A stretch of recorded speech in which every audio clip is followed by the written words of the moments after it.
Hello.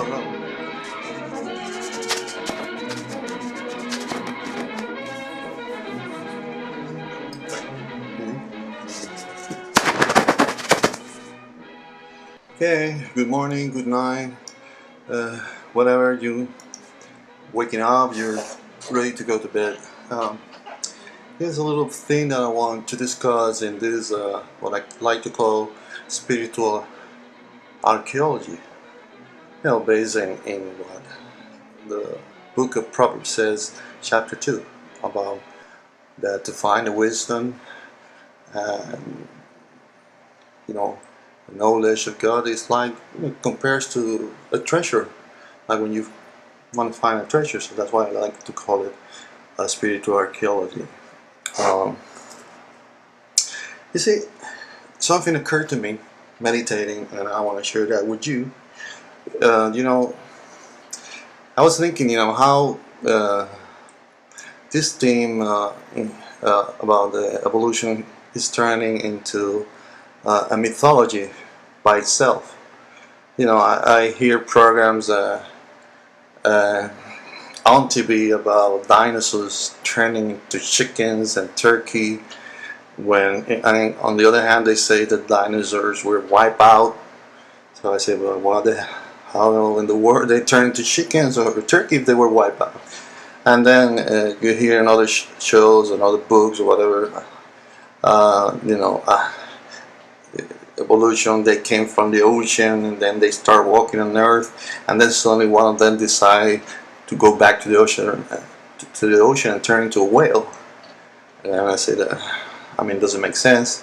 It could happen. Anything is possible. But then when I ask what is the best evidence, the best evidence is just a bunch of people that study bones, and they say, well, this belong here and this happened here. Basically they have four. If I'm not wrong, but I don't care. 4 stages, and a lot of faith, because there's no proof that happened. It's only one person's opinion, but they're already biased. But that's not what I want to talk about. I want to talk about what Jew people and called mythology, that is the Bible. You see, a lot of things that the Bible says, well, of course, we don't have pictures, we don't have films, we don't have things like that people would like to see.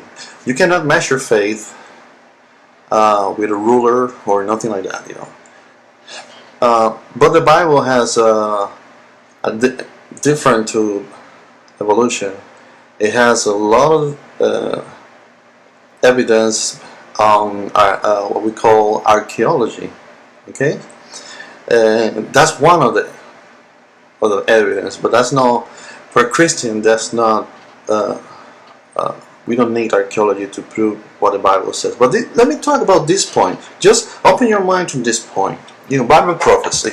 A lot of you laugh at that. But there's something that you have not think. There's something that you're missing. The Bible and Babylon. The Saddam Hussein trying to rebuild Babylon. He couldn't. That there's a prophecy in the Bible that says that nobody was going to build ever Babylon again. In the book of Isaiah, Jehovah God, disposed that the city of Babylon was going to be a ruin for the rest of the existence. For forever. And that was written in the book of Isaiah. God judged the city as the population, and this is written in the book of Isaiah. I want to emphasize that. Okay, that was why I'm repeating. Now, this didn't happen overnight, and this is what the part that is interesting. You make note of this. This happened finally, little by little, but finally around the 3rd century or 4th century. I'm not so sure. I'm not going to do the whole assignment for you. You go and find out. You had to something to do, and I'm gonna do everything for you. This finally happened around that time. Now that time, 3rd century or 4th century of our era. What is the oldest copy of the book of Isaiah? Yeah, you remember? Oldest copy is those found in the Dead Sea, or the famous Dead Sea Scrolls. And the oldest copy of Isaiah that contains that prophecy is from the 200 years before Christ. Now you see? Did you catch the point? Here we got a roll that has that prophecy, and that's just a copy because the book was written a long time before that. But here we got a copy that says that Babylon eventually was going to be a ruin and never will be rebuilt by anybody. And that happened 300 years after that copy. Let's not talk about the original. Okay? So here we are. We got a copy of the roll of Isaiah that says that it happened. History confirmed that happened. Eventually, hundreds of years later. And now, up to today, even when Hussein tried to reveal them, he couldn't, because that was in the prophecy of the Bible.